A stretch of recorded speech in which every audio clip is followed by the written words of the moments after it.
বন্ধুরা, একটা কথা বলতে এলাম। জানো তো বন্ধুরা, এই যে আমাদের সমাজে কত দুর্নীতিতে ভরে গেছে জানো তো। যেমন নিজের বাড়ির মেয়েটা মেয়ে, পরের বাড়ির মেয়েটা কিন্তু মেয়ে হয় না, শাশুড়িরা কিন্তু সেটাই মানে একদম মনের মধ্যে গেঁথে নেয়। সেরকমই এখানে দুর্নীতিকে সাপোর্ট করে, ভালো মানুষকে এরা সাপোর্ট করতে পারবে না। কি করে করতে পারবে বলো তো? সে তো নিজেও দুর্নীতি করে, তাহলে কি তারা ভালো মানুষকে সাপোর্ট করতে পারবে না? ভালো মানুষকে প্রাধান্য দিতে পারবে না। গাদ্দারকে সাপোর্ট করবে।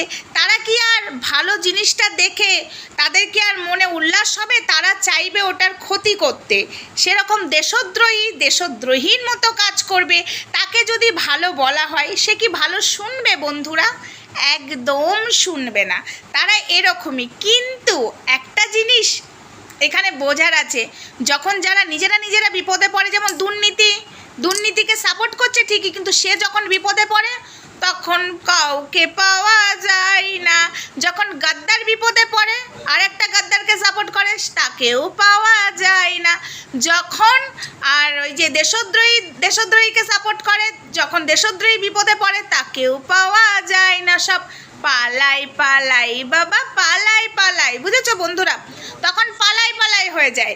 তাই দুর্নীতিকেই সাপোর্ট করে, গাদ্দারকেই সাপোর্ট করে, কিন্তু বিপদের সময় কাউকেই পাওয়া যায় না। যাকে ওই যে ভাঙা কুলো, ধান ভাঙতে ভাঙা কুলো সাইডে পড়ে থাকে, তখন সেই ভাঙা কুলোকেই দরকার পড়ে। আবার ভাঙা কুলোর কাজ হয়ে গেলে তখন ভাঙা কুলোকে আবার এক কোণে রেখে দেয়।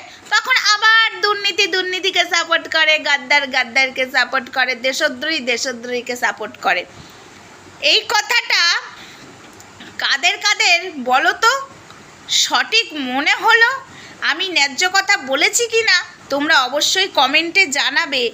Tata, bye, good night. সব গাদ্দার, দেশদ্রোহীগুলো সমাজে ঘুরে বেড়াচ্ছে, এরা করবে ভালো কাজ।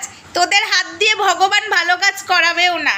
তোরা এই নোংরা কাজই করবি, তোদের নরকেও ঠাঁই হবে না, তোদেরকে পিঁমড়েতেও চাটবে না, আরশোলাতেও চাটবে না। তোদের অবস্থা এই হবে, ওই ভাঙা কুলোটাই দেখবি পরে বাতাস দিতে আসবে।